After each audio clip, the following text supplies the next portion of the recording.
I'll be talking about different circular business models.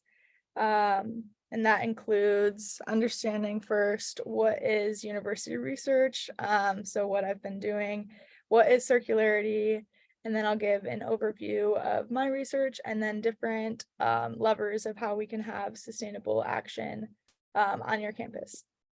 So first, just a little bit about me before I dive in. So I'm from Kalamazoo, Michigan. I went to the University of Michigan and studied organizational studies and environmental studies. In college, I played Frisbee for a little bit, and then I also founded a sustainability fraternity. During college, I was able to study abroad in Tahiti and Moorea. So those are small islands in the Pacific Ocean. And that was really cool to see because I saw a lot how circularity could really positively impact the islands. The waste doesn't leave the island, so you see everything that gets shipped to the islands and everything that's used. So it kind of just like really alarmed me with how much waste that we create, even though they're really small islands. And then currently I'm just doing my research position. And then a little fun fact, I recently went on a 40-hour train ride from Chicago to Salt Lake City. So if anyone ever wants to ride the train, let me know. I have a lot of reviews about it.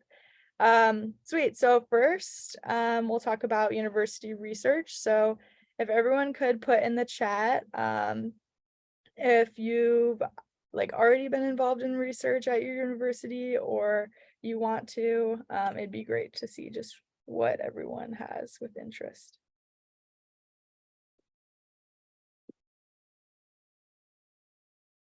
Okay, sweet. So I'm seeing some responses, lots of 1s and 3s so far. Sweet. Okay. So I'll briefly kind of talk about research. Sorry for everyone who has already been involved. But for those who want to, hopefully this will be useful. So first, just research at your university is going to look very different, just depending on what field and discipline you're interested in. So there's lots of hands-on opportunities in the lab, outdoors, online, qualitative, quantitative. So really like depending on what you're studying and interested in, it's going to look really different. Mine was very qualitative and online focused just because I'm more theory related. But yeah, how you find these jobs, there's lots of different ways. These are the ways that I see the most. Basically, you want to start by finding your potential boss or like professor. So you can find these within your classes, any professors you really like within any of your classes, or potentially like graduate students that are in your classes. You can reach out, see if they've done research, see if they're doing research, and kind of just like get your name out there and find those connections. And then you kind of want to inquire about their research and follow up and see if they have any potential job opportunities or just ways to kind of engage more within that topic. I found doing research at university really beneficial just because it connects you to a lot of people with common interests. You potentially get a lot of future job opportunities. Like I got my current job from my university research, and you find out what you like and don't like. So you're not always going to have the best time, but it's still rewarding to see what you don't like. So next we'll kind of dive more into the main chunk of this presentation. So what is circularity? So basically, circularity is kind of rethinking, remaking, and redesigning our traditional models. And this is a quote from a book that I read. I thought it was a pretty impactful quote, but basically, I'll just read this. So consider this: all the ants on the planet taken together have a biomass greater than that of humans. Ants have been incredibly industrious for millions of years, yet their productivity nourishes plants, animals, and soil. Human industry has been in full swing for a little over a century, yet it has brought about a decline in almost every ecosystem on the planet. Nature doesn't have a design problem, people do. So kind of just thinking about how we can redesign our models to be more beneficial to the ecosystem instead of harmful. And this is kind of a graphic that shows what the circular economy is trying to achieve. So we have the linear model, which is the take, make, and waste, which is really common since the Industrial Revolution, with just cost effectiveness and really just not enough care for understanding what that waste is doing to the environment and the people. And the circular economy is trying to close that loop and understand at every stage, how can we reduce waste or make this more efficient or effective, and just make a product that is trying to fully integrate itself back into the environment, or be able to like refurbish it. As you can see, this little tiny loop where it doesn't actually have an end life and it keeps being reused and reused. And this is from the Citra Circular Economy Playbook, which is a really great resource to go into. But yeah, a common misconception that I found with a lot of my interviews and my work too is how circularity is recycling, and it is not just recycling. This is another quote from that book, so I'll just read it. But it says, recycling is an aspirin alleviating a large collective hangover, which is overconsumption. The best way to reduce any environmental impact is not to recycle more, but to produce and dispose of less. So that's the circularity's main goal, is just to produce and dispose less. And so what a circular business model is basically it's trying to improve resource efficiency through extending useful life of products and parts, and closing material loops, whether that's like upstream or downstream. That's kind of what it's aiming to do. But there's a lot of different ways that companies and organizations have been tackling this. These are the different types of circular business models that we've seen a lot. So, and I'll go through these with examples because it's much easier to understand based on that. But there's design-based, waste-based, platform-based, service-based, and nature-based. And I just found these different distinguishing types really useful because circularity is a really huge concept that's been around for a long time, but we haven't seen it really practiced to the full extent.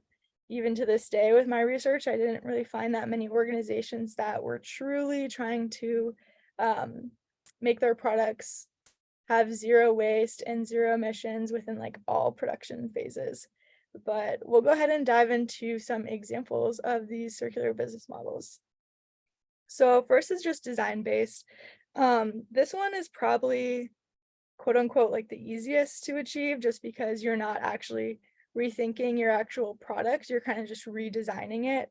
So interface is a good example of this because unlike typical carpet where you have like a huge carpet chunk and if like something happens to it, you have to replace it.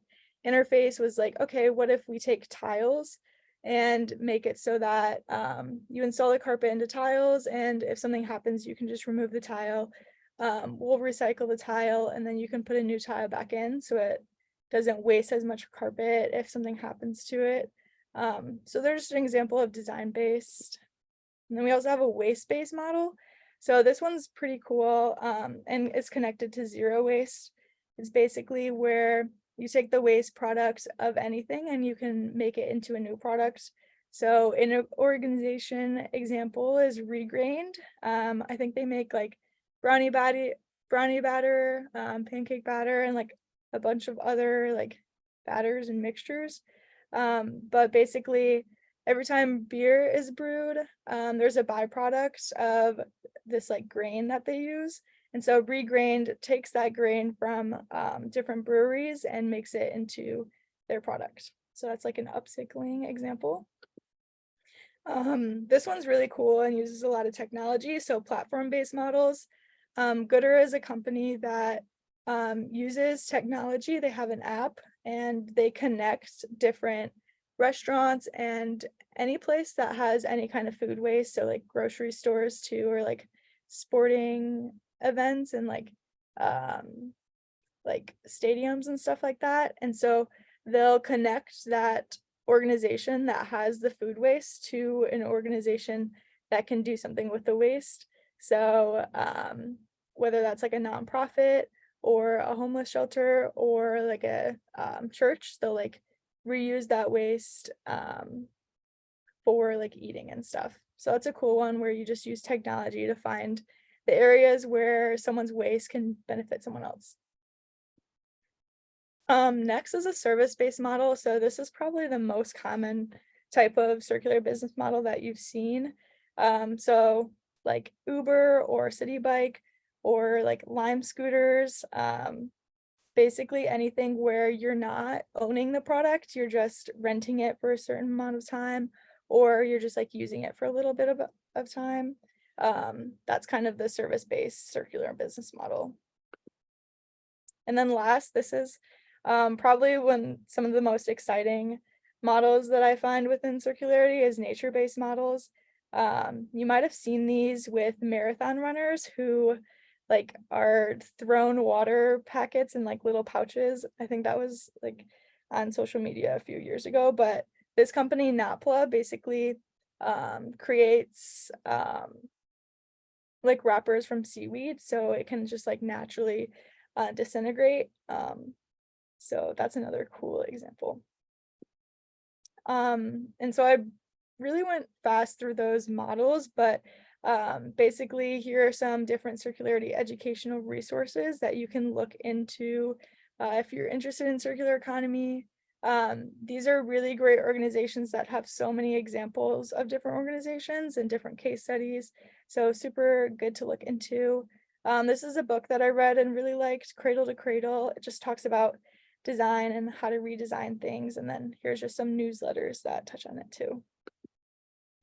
So next I'll get into an overview of, okay, what was my research related to circular business models and different like learnings that I found from it.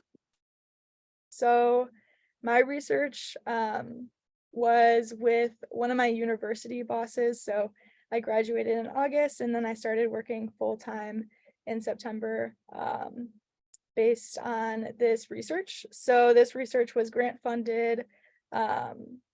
And then how it works is these are like the different steps that I've done so far. So first I started out with a literature review of different circular business models just to understand like locally to Ann Arbor, which is where my university is based, locally to Ann Arbor, nationally to the US, and then globally, what different literature exists out there about circular business models.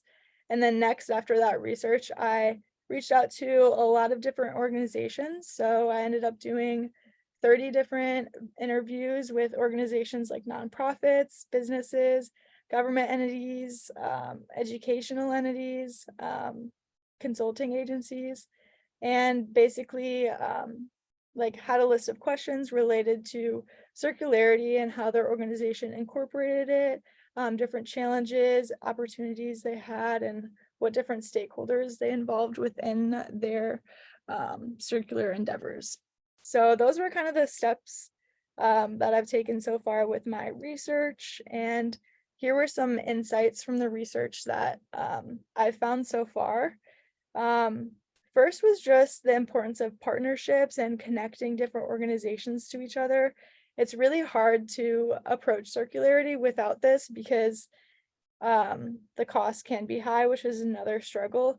But then also, if you have a wasteful end product, another company or organization might benefit from that product, but if you don't know them, then that like circularity connection is not going to happen. So partnerships between nonprofits, municipalities, businesses, startups, governments, and like consulting agencies are all really important to have for any organization. The next insight from the interviews was just how cost and funding is a huge struggle, especially for the smaller startups and the medium-sized businesses. And this was really important because a lot of these smaller organizations have more of a drive for that local impact and creating more local circular economies, which has really good pros relating to the org structure, another insight. But another insight from the interviews was just the importance of policy and how important policy at a state and federal level can be for funding. And a lot of the organizations were unsure of how to engage with policy and really like use that lever as a change agent. But then the next insight was just organizational structure. So it was really cool to interview these 30 different organizations because you got to see how their structure impacted how creative they could get or how their solutions could really adapt to circularity. So I found through my research that more like historical large corporations um, have more of a struggle to adapt more easily because these like startups and smaller organizations can um, really like adapt their product, become more local, use different things versus more like a historical corporation has a set way they've been doing it, and it's really hard to change that. So those are just some of the interview insights that I found. There was a lot, so it's kind of hard to keep it short, but those are just like a few of them. Now I'm moving on to the part about you all and how different levers of circular action could apply to you guys. Um, I'll like briefly touch on this and happy to talk more in the future too. But these are just like some steps that I think would be helpful for finding your focus area and how to introduce circularity on your campus. So the first would just be to understand areas to improve. So what is it on your campus that you see as a waste or you see as an area that could be circular more easily. So this could be just like from walking around your university and like noting what you see, or it could be like talking with different students or talking to different clubs. So collecting data that way would be a really great idea. Next, once you kind of understand what area you want to improve, partnering with your community is really important because, like I mentioned earlier, you can find different people who might be looking for the waste that you create or like vice versa. And then next, once you kind of like figure out what you want to do, I just recommend like testing it, like really small scale, getting that feedback, adjusting, kind of repeating that, and documenting it because that's really cool data that you should have. So how to find your community and how to find like a group of people to create that change within your university and within your like local community. So like your city and your surrounding businesses and community that way. First, I recommend just like understanding your stakeholders, map out your community and who your efforts will impact and who your efforts will reach. So that's like on campus, like other students, other employees, professors, that kind of gist. And then also in your city, like families, your animals, your local flora, fauna, really just thinking about everything that might be impacted or affected by the type of problem that you're trying to address. That's really important to consider. And then also within understanding your stakeholders, understanding what efforts, initiatives, and knowledge already exists. Within my research, I found so many similar ideas that I feel like a lot of the organizations could have benefited from if they just like networked and knew what was already going on within their area instead of just having two initiatives that are the same thing, but like struggling to do it against each other. They could have just cooperated and worked together.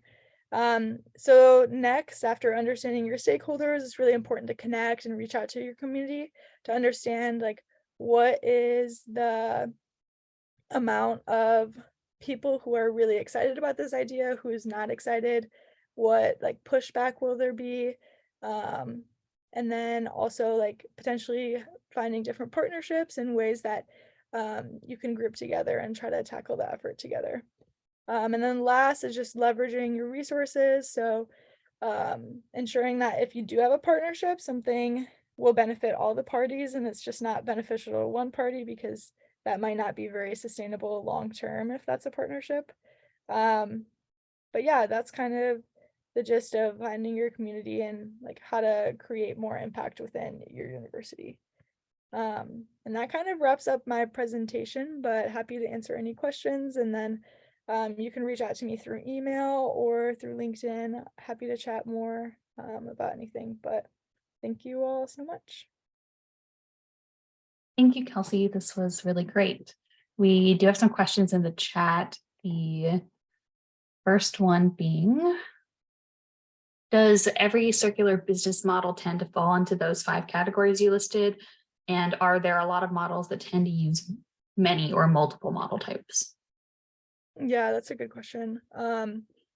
I don't think that every organization would fall directly under one of the 5, but, in my research, I found that those 5 groupings were really, easy to recognize within a lot of the organizations, so I just really liked how they broke down the different types of, circular business models.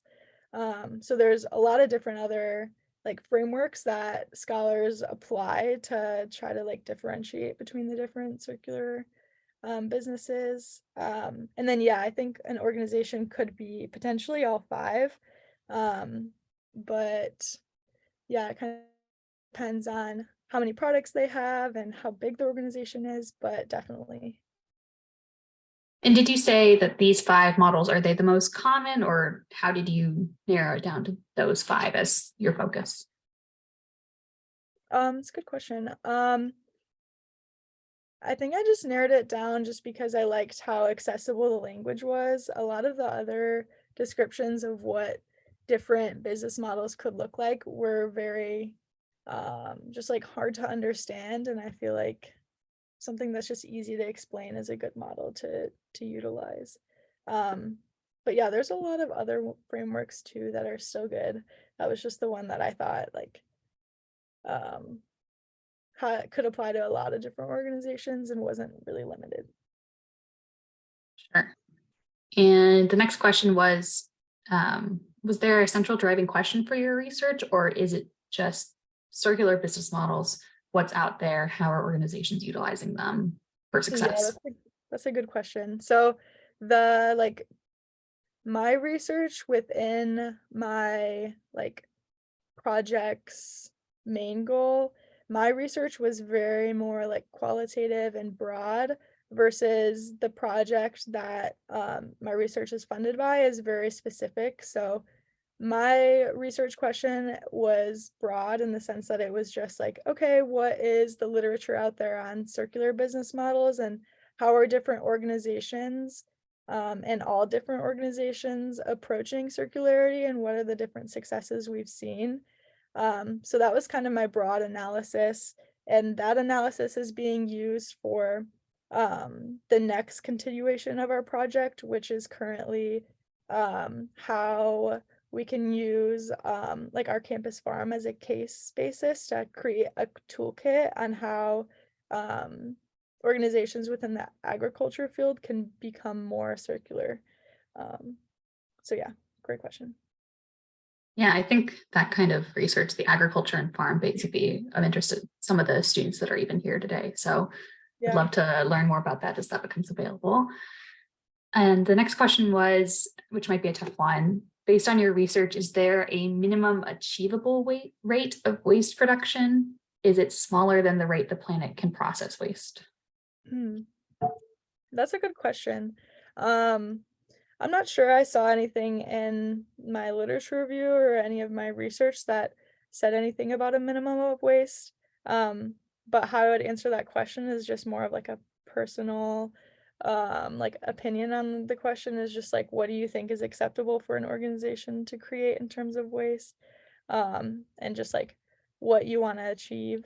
So yeah, a good question, but I think it's more just like um opinion based, I guess. Yeah. And we have a couple more questions coming in. Did you find a particular challenge when reaching out to local communities? And besides funding, was there an obstacle that a lot of local businesses seem to face? Good question. So yeah, when I reached out to a lot of the organizations to interview, um, I assume that's what you mean for local communities. Um, but when I reached out to a lot of the organizations, I tried to make sure that my outreach email didn't seem like a robot and just like like seemed like it was more of like a person. And then I also tried to like incorporate things that made it more personalized. So I would say, "Hi, I noticed about your organization that you do X, Y, and Z very well. Like I'm working on this research project, and I'd really love to." use your insights for the research. And so that was kind of some of the approaches that I took to reaching out to people. So, but a challenge is kind of just you're asking people for their time, and sometimes they just don't have the time. Um, but yeah, so that was kind of difficult. And then besides funding, was there an obstacle? Yeah, definitely just, how many people the organization had and how much time they had to tackle the issue or even think about how circularity could apply to their business. I spoke with like a large corporation and they have like one person who's in charge of sustainability and then like a small team within a really large organization. So it's really hard for them to tackle circularity in all aspects of how the business operates if they're just a small team. So really like I found that it's really important just to have a team that's dedicated as a whole to the concept of circularity versus just one person who's trying to convince all these different departments to change their product. But yeah, there was a lot of other obstacles too. But in just some time, I'll just keep it there.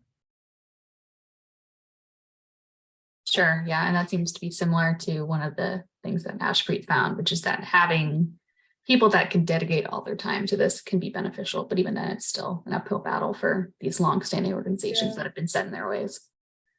And then our second to last question is, in one of the students' classes, they talked about the sharing economy, Uber, Lyft, Airbnb, even e-bikes, and how someone driving more miles, giving everyone rides, does more damage than someone owning their own car or walking and using it less. Is there any truth to this, or do you have any insight on it? That's a great question. Yeah, I feel like it just depends. There's so many things that could affect that. I feel like depending on what time you're driving, like if you're trying to get an Uber at the most busiest time of the day, then there's a lot of traffic and that's a lot of standing time. So that's even more carbon that's being polluted just because your car is waiting. It depends if you're sharing a ride in an Uber or not. Um, but yeah, I feel like um it could go back and forth if it's, like, more beneficial or less beneficial. Um, I'd say, like, end all be all, probably biking and walking is just the best. Trying to avoid all, like, gas or, carbon emissions would be good. Um, but yeah. And, like, the Uber and Lyft are an example of, like, the sharing I think, yeah, like the sharing model within circularity, but it's not to say that Uber is circular at all because they are not. And same with the City Bike and those organizations. It's just like that organization has the model type, but it's not like necessarily integrated in all levels. But super cool that your class talked about that. Yeah, thanks. And then our last question is from the person who I thought would be most interested by the farm and agriculture research. And she asked, do you have any more information on the farm circular model and how it works? Or is it in development now, going to start soon? Yeah, that's a great question. We just started kind of that more like intensive farm agriculture focus. So we'll have more insight at the end of the summer for that question, but feel free to reach out to me in the future, or would just be happy to hear more about what you've learned with this topic too. And if you sent me any, um, if you found any cool research or literature on that topic too, I'd be happy to have it. I think Hannah asked that question, but yeah. Yeah, awesome.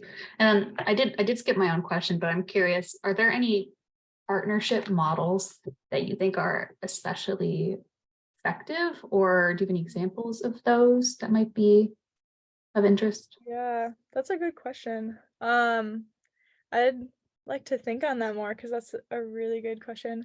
But I feel like partnership models, like at least from companies that I heard from or like organizations that I heard from in interviews were kind of just like um partnerships that weren't super expected or just like two people who were randomly put together and then like they found it would be useful for a partnership to be like created between them. I know like in Ann Arbor there was this woman owned business and they just have a really informal like group chat of other businesses that are owned by women and it was just a super supportive community, where like one business could help another out if anyone needed anything, just because they were all dedicated to supporting other women in the community. Um, but yeah, I feel like too, like trying to strategize your partnerships to include organizations of other types, like whether that's governments or nonprofits or basically any kind of organizations that you're not. I feel like that's beneficial because you see the different sides of how to tackle the issue versus just being so caught up in like the for-profit world or like whatever organization that you're in. Perfect. Thank you so much. And I think that's all our questions, and we are 5 minutes over. So I think we will stop there. Thank you for staying over. We did start a couple minutes late to make sure everyone got in. But yeah, thank you so much for joining us, Kelsie, for sharing insight from your longstanding research. It's so interesting, and it's wonderful that you were able to start it as a student and continue it since graduating. So definitely very inspirational for our students. So thank you. No problem. And good luck to everyone as you finish finals. And thanks for having me. Definitely. Wonderful. Thank you everyone for joining us. And thank you once again to our 2 speakers. They did have their contact information listed at the end of each of their presentations. So if you'd like to follow up with them, you're welcome to. And thank you once again, everyone, for joining us. We hold these webinars on a roughly monthly basis. So stay on the lookout for those. And this recording will be posted to our YouTube just like the others.